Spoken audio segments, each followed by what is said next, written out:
Why does a people that make up less than 0.2% of the world's population consistently rise to the top in business, finance, education, and influence?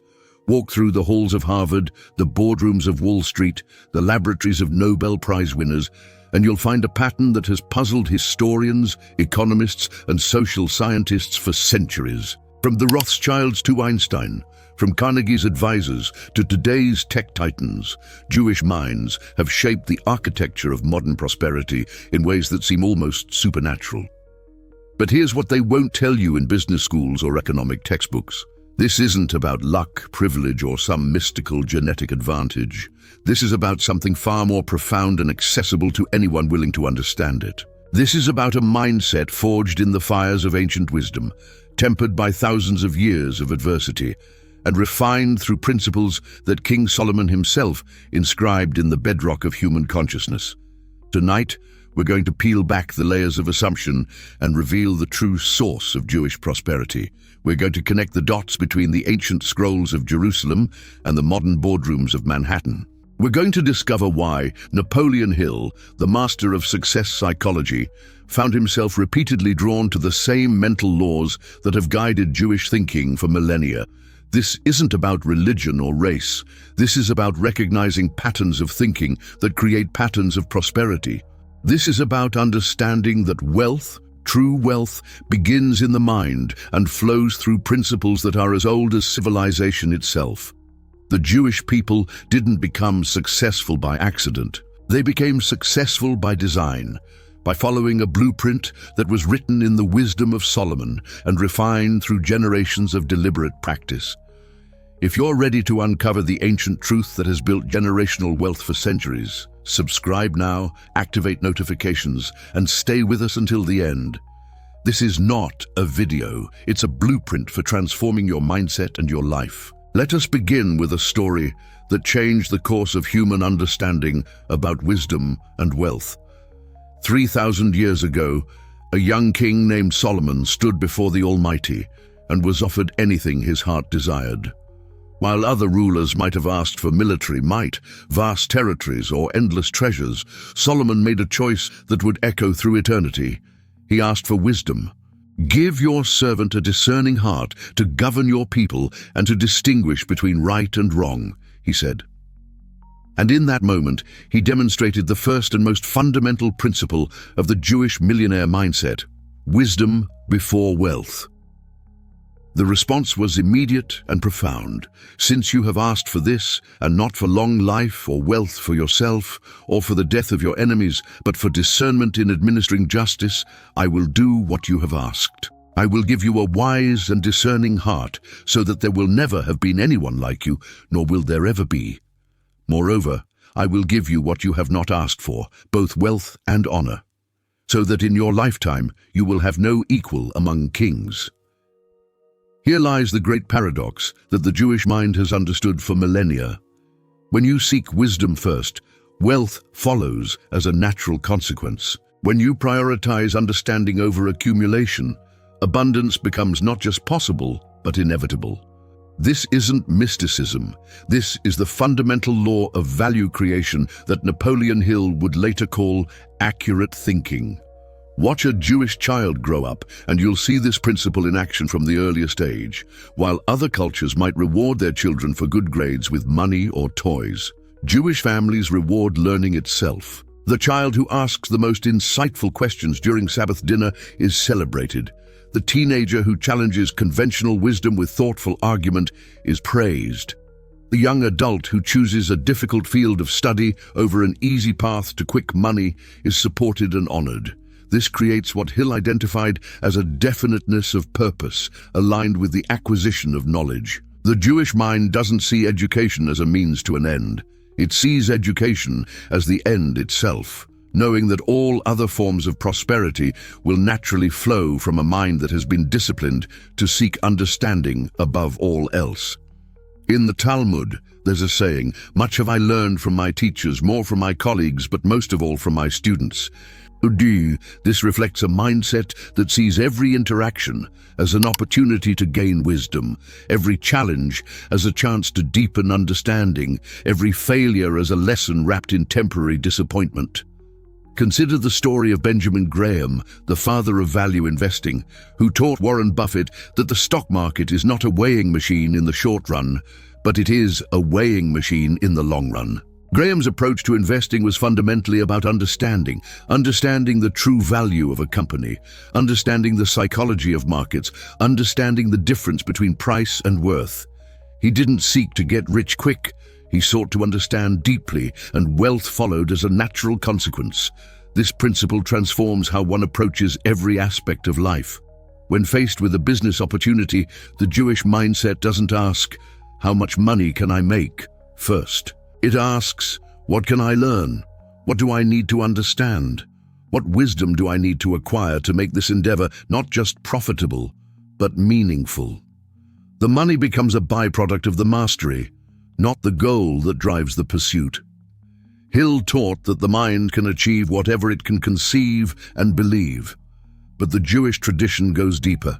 The mind can only conceive what it has been trained to understand. This is why Jewish families invest so heavily in education, why they push their children to question everything, why they create environments where intellectual curiosity is the highest virtue. The second principle that shapes the Jewish approach to prosperity is what we might call identity through education, but it goes far beyond formal schooling. It's about understanding that who you become is determined by what you feed your mind, and that the process of learning itself shapes your identity in ways that create lasting wealth. Walk into any Jewish household on a Friday evening, and you'll witness something remarkable. As the Sabbath candles are lit and the family gathers around the table, children aren't just expected to sit quietly and eat. They're expected to engage, to question, to think. The father might pose an ethical dilemma from the week's Torah reading. The mother might ask the children to explain a concept they learned in school. The grandparents might share stories that carry lessons about integrity, perseverance, or wisdom. This isn't casual dinner conversation. This is systematic mental conditioning. From the earliest age, Jewish children are taught that their thoughts matter, that their questions are valuable, that their minds are their greatest asset. They're being shaped to see themselves not as passive recipients of information, but as active creators of understanding. Napoleon Hill identified this as the principle of auto-suggestion, the process by which thoughts repeatedly held in the mind become integrated into the subconscious and begin to influence behavior automatically. But where Hill focused on suggesting specific goals or desires, the Jewish tradition focuses on suggesting a fundamental identity. I am a learner, a thinker, a seeker of wisdom. This creates what psychologists call a growth mindset on steroids. The Jewish child doesn't just believe they can learn, they believe that learning is what they do, that questioning is who they are, that the pursuit of understanding is their birthright and their responsibility. Consider the phenomenon of Jewish Nobel Prize winners. Jews have won Nobel Prizes at a rate roughly 100 times higher than their percentage of the world's population. This isn't because Jewish people are genetically superior, it's because Jewish culture has spent millennia perfecting the art of creating minds that are primed for discovery, innovation, and breakthrough thinking. The Talmud teaches that the shy person cannot learn, and the impatient person cannot teach. This reflects a deep understanding that learning requires vulnerability, the willingness to admit ignorance, to ask questions that might seem foolish, to expose one's thinking to criticism and correction. Jewish education systematically removes the barriers that prevent most people from learning effectively. From the tradition of Chavruta, studying with a learning partner who challenges and questions every assumption, to the practice of pilpul, the art of logical argumentation that sharpens thinking through debate. Jewish educational practices create minds that are not just filled with information, but trained to think dynamically, creatively, and critically. This educational identity creates a particular relationship with failure that is crucial to understanding Jewish prosperity. When a Jewish child fails a test, the family doesn't ask, "Why didn't you study harder?" They ask, What can we learn from this? What don't we understand yet? How can we approach this differently next time? Failure becomes feedback, not judgment. Hill wrote extensively about the importance of learning from failure, but the Jewish tradition takes this further. They don't just learn from failure, they expect it, welcome it, and use it as a tool for deeper understanding. This creates resilience, but more importantly, it creates the kind of innovative thinking that sees opportunity where others see only problems. The third principle that drives Jewish prosperity is perhaps the most misunderstood: purpose-driven prosperity. The popular narrative suggests that Jewish success is driven by greed or materialism, but this couldn't be further from the truth. The Jewish relationship with wealth is fundamentally spiritual, rooted in the understanding that prosperity is a tool for fulfilling divine purpose, not an end in itself. The Hebrew concept of tikkun olam, repairing the world, provides the framework for understanding how Jewish minds approach wealth creation. Money is not pursued for its own sake, but as a means of creating positive change, supporting family, contributing to community, and advancing human flourishing. This gives Jewish wealth-building efforts a sense of mission that transcends personal accumulation. Solomon himself embodied this principle.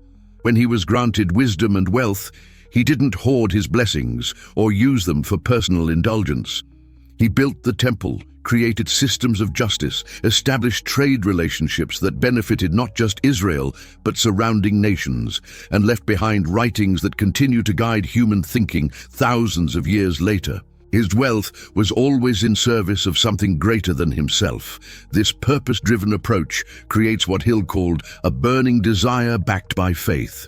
But it's not just desire for wealth, it's desire for the impact that wealth can create. Jewish entrepreneurs don't just want to build successful businesses, they want to build businesses that solve problems, create value, and contribute to human progress. Consider the story of Jonas Salk, who developed the polio vaccine and refused to patent it, saying, "Could you patent the sun?" When asked why he gave away what could have made him one of the richest men in history, Salk replied that the purpose of his work was to eliminate suffering, not to maximize profit. This reflects the Jewish understanding that true prosperity comes not from what you accumulate, but from what you contribute. This purpose-driven mindset creates several practical advantages in wealth building. First, it provides the kind of long-term motivation that sustains effort through inevitable setbacks and challenges. When your goal is merely personal enrichment, it's easy to lose motivation when things get difficult. But when your goal is to create something meaningful, to solve a problem that matters, to contribute to something larger than yourself, you find reserves of energy and persistence that surprise even yourself. Second, purpose-driven prosperity attracts support from others. People are naturally drawn to support causes and enterprises that serve something greater than personal gain. Investors, customers, employees, and partners all respond more positively to businesses that have a clear mission beyond profit maximization. Third, this approach leads to better decision-making. When you're guided by purpose rather than just profit, you make choices that create lasting value rather than short-term gain. You build relationships based on mutual benefit rather than exploitation. You create products and services that genuinely serve human needs rather than just extracting money from consumers. The Jewish understanding of prosperity is deeply connected to the concept of stewardship. Wealth is not owned, it's managed on behalf of something greater. This creates a sense of responsibility that influences every financial decision. Jewish families often think in terms of generations, not just immediate needs. They ask not just, will this make us money, but will this create a legacy? Will this serve our family's values? Will this contribute to the communities we're part of? This long-term, purpose-driven thinking creates what economists call sustainable competitive advantage. While others are focused on quarterly profits or immediate returns, Jewish businesses are building systems, relationships, and capabilities that create value over decades and generations. The fourth principle that shapes Jewish prosperity is one that modern society has largely forgotten: disciplined routines and sacred rhythms. The Jewish calendar is structured around rhythms that create both spiritual renewal and practical advantage. The Sabbath, the holidays, the daily prayers, the weekly Torah readings, these aren't just religious observances, they're systematic practices that condition the mind for success. The Sabbath, in particular, represents a profound understanding of how the human mind works. Every week, from Friday evening to Saturday evening, observant Jews step away from work, business, and the pursuit of material gain. They spend time with family, engage in study, reflect on the week past and the week ahead, and deliberately disconnect from the urgent to reconnect with the important. This isn't a weakness, it's a strategic advantage. Hill wrote extensively about the importance of periodic rest and reflection for maintaining mental clarity and creative power. But the Jewish tradition systematized this principle thousands of years before Hill was born. The Sabbath creates a rhythm that prevents burnout, maintains perspective, and allows for the kind of deep thinking that leads to breakthrough insights. Consider what happens during these 25 hours of Sabbath each week. Without the distractions of work, technology, or commercial activity, the mind is free to process the week's experiences, to see patterns and connections that might be missed in the rush of daily activity, to have the kind of conversations with family and friends that deepen relationships and generate new ideas. Many Jewish entrepreneurs credit their best business ideas to insights that came during Sabbath reflection. The mind that is given regular rest and focused time for contemplation becomes more creative, more strategic, and more capable of seeing opportunities that others miss. But the disciplined routine extends beyond the Sabbath. Daily prayers create moments of reflection and intention setting. Weekly Torah study creates intellectual engagement and ethical grounding. Annual holidays create cycles of celebration, renewal, and community connection. These rhythms shape the Jewish mind in ways that create both spiritual fulfillment and practical advantage. The principle of delayed gratification is built into Jewish religious practice. Fasting on Yom Kippur, waiting for marriages to be consummated, studying for years before being considered knowledgeable. These practices systematically train the mind to defer immediate pleasure for greater long-term benefit. This is precisely the kind of mental discipline that creates wealth. Hill identified this as the principle of self-discipline, but the Jewish tradition goes further. It's not just about controlling impulses, it's about creating positive habits that compound over time. The Jewish approach to routine is about creating systems that make success automatic, rather than leaving it to willpower or motivation.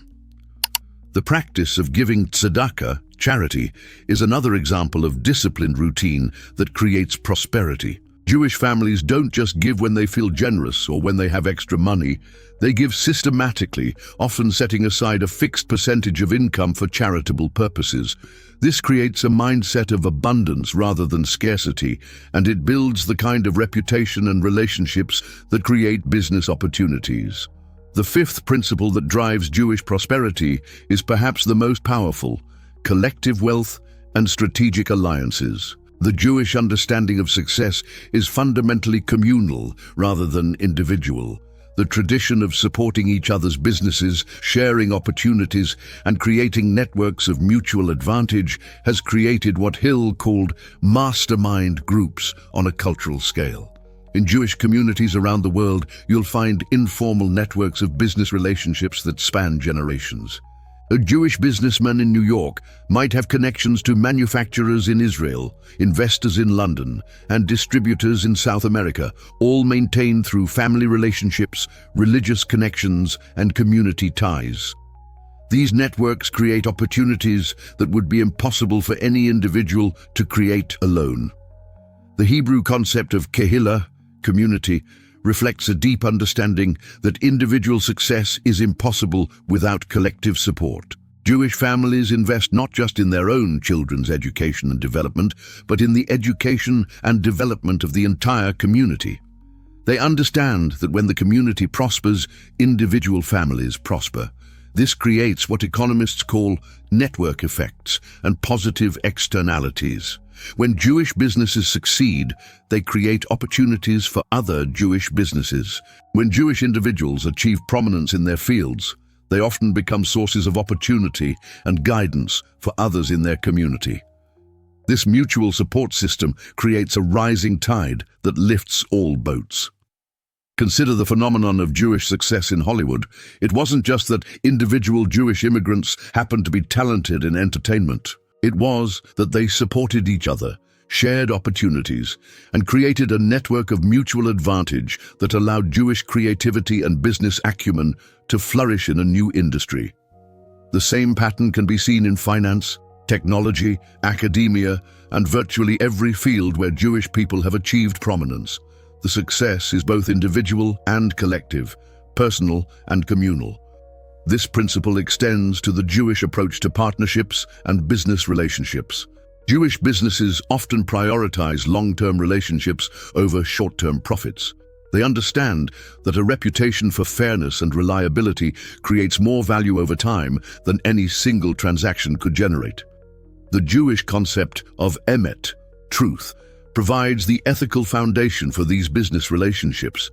Jewish businesses succeed not by taking advantage of others, but by creating genuine value and maintaining relationships based on honesty and mutual benefit. This creates the kind of trust that leads to repeat business, referrals, and long-term partnerships. Hill wrote about the importance of going the extra mile in business relationships, but the Jewish tradition systematized this principle through the concept of lifnim mishurat hadin, beyond the letter of the law. Jewish businesses often do more than what's required, not because they're legally obligated, but because they understand that exceptional service creates exceptional results. The sixth principle that shapes Jewish prosperity is strategic generosity and the law of return. The Jewish understanding of giving is not about charity in the conventional sense, it's about investment in the broader ecosystem that supports prosperity.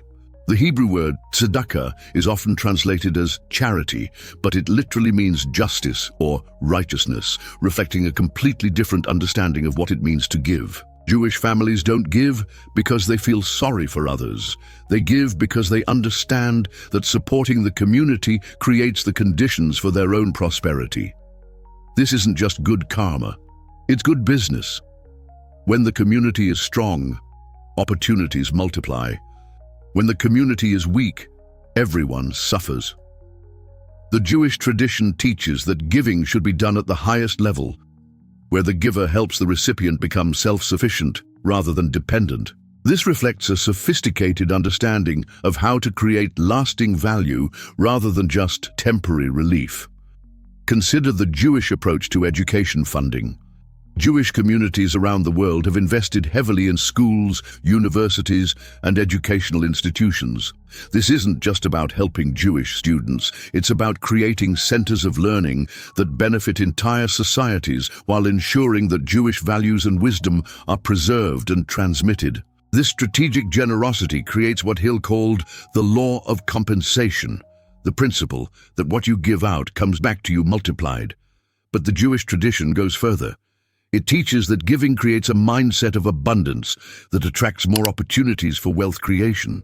When you give regularly and systematically, you train your mind to see money as a tool rather than a goal. You develop confidence in your ability to create value and generate income. You build relationships with others who share your values and priorities. You create a reputation that opens doors and creates opportunities. The practice of giving also creates practical advantages in business and investment. Jewish philanthropists often become aware of promising opportunities through their charitable involvement. They meet entrepreneurs, inventors, and innovators who are working on solutions to the problems they care about. Their charitable giving becomes a form of deal flow for their investment activities. The seventh and final principle that drives Jewish prosperity is faith in action, what the Hebrew tradition calls emunah. This isn't passive belief or wishful thinking. It's active confidence that creates persistent action toward worthy goals. The Jewish understanding of faith is fundamentally practical, involving the willingness to act on beliefs even when outcomes are uncertain. This faith in action creates what Hill called persistence, the ability to continue working toward goals despite obstacles, setbacks, and apparent failures. But the Jewish tradition goes deeper.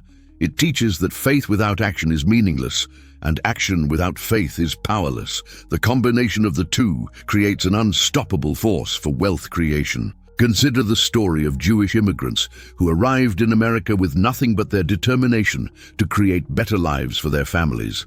They didn't just hope for success. They acted on their faith that success was possible through hard work, smart decisions, and persistent effort. They started businesses, invested in education, and built communities that created opportunities for future generations. This faith in action manifests in several practical ways. First, it creates the willingness to take calculated risks. Jewish entrepreneurs understand that wealth creation requires venturing into uncertainty, but they don't take foolish risks. They combine faith with careful analysis, optimism with realistic planning. Second, this faith creates resilience in the face of setbacks. When Jewish businesses fail, Jewish entrepreneurs don't see it as evidence that success is impossible. They see it as information about what doesn't work, and they adjust their approach accordingly. Their faith in ultimate success remains unshaken even when specific strategies fail. Third, this faith creates the kind of long-term thinking that builds lasting wealth. Jewish families plant trees whose shade they may never enjoy, knowing that their children and grandchildren will benefit from today's sacrifices and investments. The Jewish understanding of faith is deeply connected to the concept of covenant, the idea that there is a fundamental relationship between divine purpose and human action. This creates a sense of destiny that motivates extraordinary effort and sustains hope through difficult circumstances. But this faith is always grounded in practical action. The Jewish tradition teaches that God helps those who help themselves, that miracles happen to those who work diligently toward worthy goals, that faith without works is dead. This creates a powerful combination of spiritual confidence and practical effort that produces remarkable results. As we reach the end of our exploration, let us step back and see the complete picture that emerges from these 7 principles. The Jewish approach to prosperity is not about greed, luck, or exploitation. It's about aligning human effort with divine principles, creating systems that produce value over generations, and understanding that true wealth serves purposes greater than personal accumulation. The wisdom of Solomon and the insights of Napoleon Hill converge on a simple truth. Prosperity begins in the mind, flows through disciplined action, and multiplies when it serves others. The Jewish people have understood this for millennia, and their success is the natural result of applying these principles consistently over time. These principles are not exclusive to Jewish people. They are universal laws that anyone can learn and apply. The question is not whether you are Jewish, but whether you are willing to adopt the mental habits, the disciplined routines, and the purpose-driven approach that creates lasting prosperity. The first principle, wisdom before wealth, challenges you to invest in understanding before you invest in assets. The second principle, identity through education, calls you to see yourself as a learner and a thinker, rather than just a worker or consumer. The third principle, purpose-driven prosperity, asks you to connect your wealth-building efforts to something larger than yourself. The fourth principle, disciplined routines and sacred rhythms, invite you to create systems that sustain long-term success rather than relying on motivation or willpower. The fifth principle, collective wealth and strategic alliances, encourages you to build networks and relationships that create mutual advantage. The sixth principle, strategic generosity and the law of return, teaches you to give systematically as a form of investment in the broader ecosystem that supports your prosperity. The seventh principle, faith in action, empowers you to act on your beliefs with confidence and persistence, combining spiritual confidence with practical effort to create remarkable results. These are not abstract concepts or theoretical frameworks. These are proven principles that have created wealth, influence, and positive impact for thousands of years. They work because they align human effort with the fundamental laws that govern prosperity, success, and abundance. The Jewish people have never been the largest group, the most powerful military force, or the most naturally advantaged population, but they have consistently applied these principles with dedication and discipline, and the results speak for themselves. Their success is not mysterious, it's methodical, it's not magical, it's mental. It's not about being chosen, it's about choosing to think and act in ways that create value, build relationships, and serve purposes greater than personal gain. You have the same opportunity. You can choose to adopt these principles, to apply them consistently, and to build the kind of prosperity that serves not just your own needs, but the needs of your family, your community, and your world. The wisdom of Solomon and the insights of Hill are available to anyone willing to study them, understand them, and put them into practice. The question is not whether these principles work. The evidence is overwhelming. The question is whether you will choose to work with these principles, to make them part of your identity and your daily practice, to build your life and your legacy on the foundation of wisdom, discipline, and purpose that has created prosperity for thousands of years. If this message opened your eyes and stirred your heart, subscribe to the channel now. Leave a comment with the principle that impacted you most. And share this video with someone who is ready to escape mental poverty and walk toward generational abundance. You were not born to survive. You were born to prosper with purpose.